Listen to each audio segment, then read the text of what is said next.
Hello guys, আজ আমি আপনাদের দেখাবো হেমন্তের অসাধারণ একটি ধানের দৃশ্য। যারা আমার মতো সবুজ প্রকৃতি পছন্দ করেন, এই দৃশ্যটি তাদের মন ছুঁয়ে যাবে। এই জায়গাটির নাম গোলকপুর। কথিত আছে গোলক নামে এক জমিদার বাস করতেন এই গ্রামে। তার নামানুসারে এই গ্রামের নাম হয় Golakpur.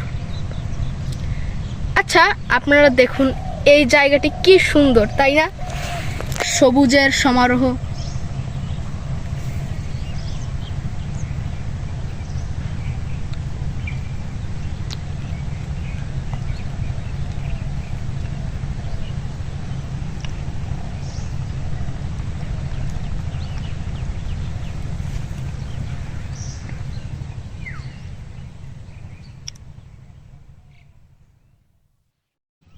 To learn more, subscribe my YouTube channel.